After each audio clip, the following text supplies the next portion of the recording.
Assalamualaikum warahmatullahi wabarakatuh. Kembali lagi dengan channel YouTube Hairudin Hair. Kali ini saya akan berikan panduan cara pengisian e-raport di tahun ajaran 2023-2024. Nah, sebelum saya masuk ke penilaian, di sini kita akan, setelah dibuka, otomatis kita harus bekerja sama dengan operator untuk bisa membuka aplikasi ini. Nah, setelah operator kita membuka, maka kita akan bisa membuka aplikasi ini ya sesuai dengan link yang diberikan oleh operator. Nah, di sini akan terlihat, di sini ada e-raport, kemudian dashboard, ada menu guru, tujuan pembelajaran, nilai raport, nilai P3 untuk K13 dan cek nilai. Ini keluar juri. Kemudian di sini ada data siswa. Kebetulan saya udah mengisi ini ya. Nah, di sini ada panduan sebelah kanannya nih. Ada manual penggunaan aplikasi untuk guru mapel ya. Kemudian ada panduan pembelajaran dan asesmen. Kemudian di terakhirnya ada panduan pengembangan proyek penguatan P3.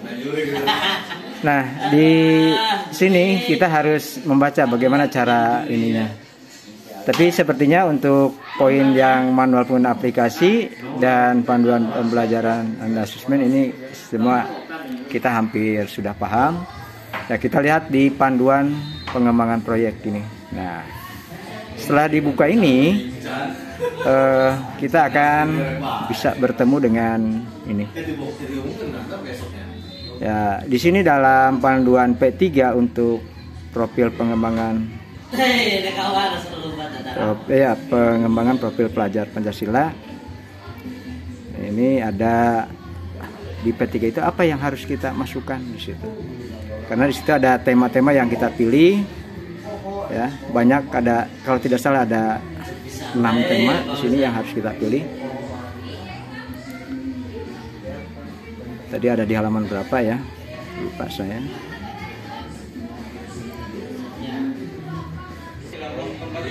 Nah, di sini kita akan melihat di menentukan dimensi dan tema profil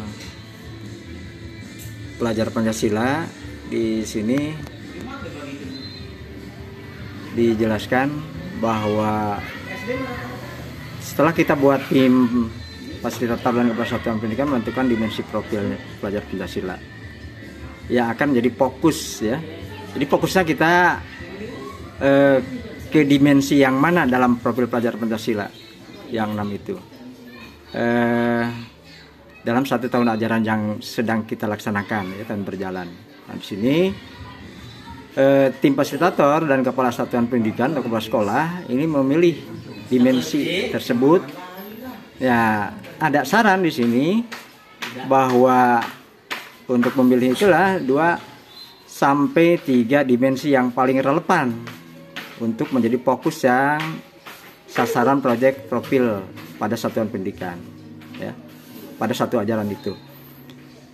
Kemudian di situ ada sebaiknya jumlah dimensi profil pelajar Pancasila yang dikembangkan dalam suatu proyek profil tidak terlalu banyak agar tujuan pencapaian profil ya jelas dan terarah.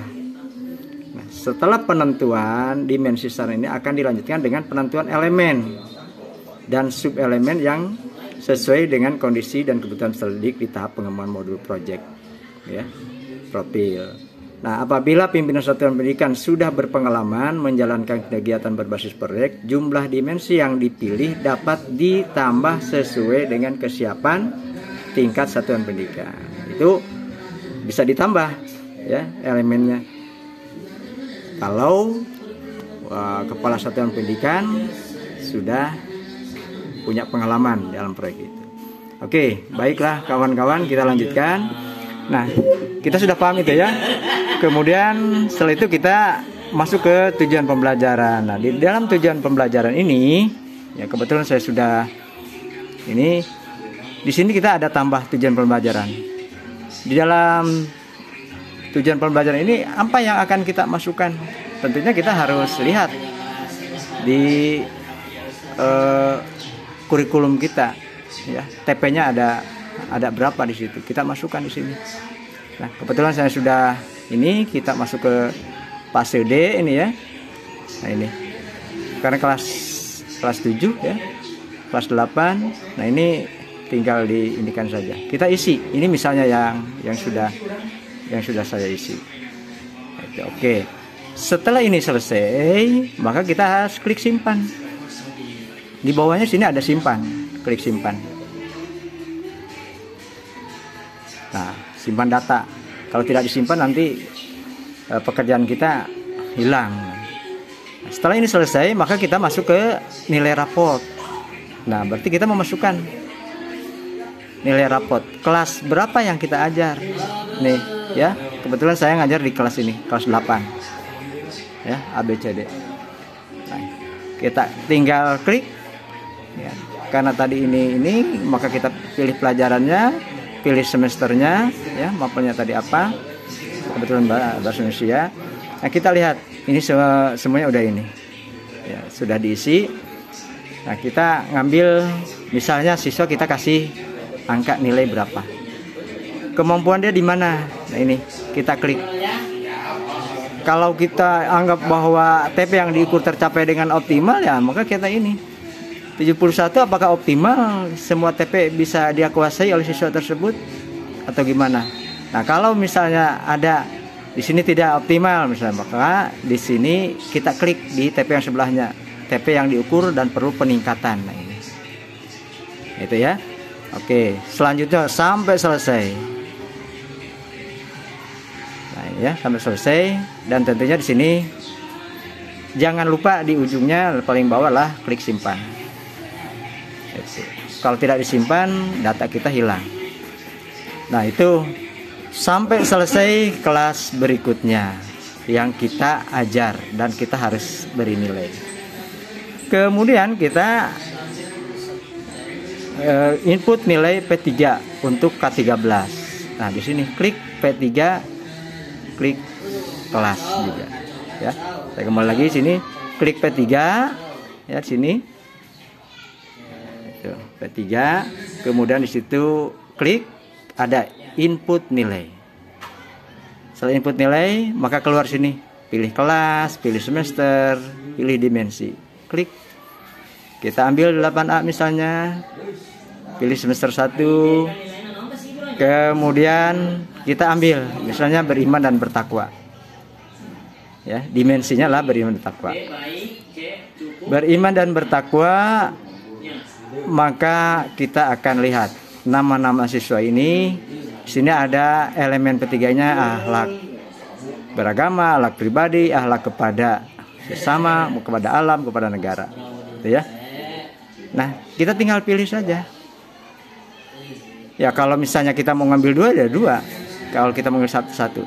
Nah, kalau sudah itu tinggal klik di sini. Sini ada pilihan untuk nilai. Semua tidak teramati, mulai berkembang, sedang berkembang, berkembang sesuai harapan, sangat berkembang. Tinggal mana yang kita akan inikan. Ini semua, pilih semua, plek. Nah, tinggal kita pilih mana siswa yang dianggap sudah berkembang sesuai harapan atau belum berkembang. Tinggal kita nanti pilih. Itu hanya sekedar contoh saja. Sama halnya dengan yang tadi, setelah kita selesai ini, kita klik simpan. Klik. Nah, berhasil disimpan data. Maka setelah itu kita isi kelas yang lainnya, kelas B, kelas C, kelas D. Oke, selesai sudah. Jangan lupa ya diklik semuanya. Dan terakhir kalau kita mau ngecek, sini ada cek penilaian. Penilaiannya pencapaian nilai raport misalnya. Kelas apa? Ya. Mapel apa? Sesuai dengan yang kita ajarkan. Nilai raport atau deskripsi raport. Tinggal kita ini kan. Ya, kalau nilai raport berarti hanya nilai angka-angka saja. Kalau deskripsi raport berarti deskripsi yang kita tadi klik di TP itu, mana yang sudah tercapai, mana yang belum tercapai, di sini akan lahirlah deskripsi. Nah, semacam ini. Pencapaian kompetensi dengan sangat baik dalam hal apa? Sesuai dengan yang kita klik tadi. Ya. Oke. Demikianlah kawan-kawan. Ya, kalau sudah selesai, ya, terima kasih. Mudah-mudahan ini bermanfaat buat kita semua. Ya, jangan lupa like, subscribe, dan share kepada kawan-kawan supaya kawan-kawan yang lain bisa, ya, kita saling berbagi dan kawan-kawan yang belum paham bisa memahami. Terima kasih. Sampai jumpa dengan channel Hairudin Hair berikutnya. Assalamualaikum warahmatullahi wabarakatuh.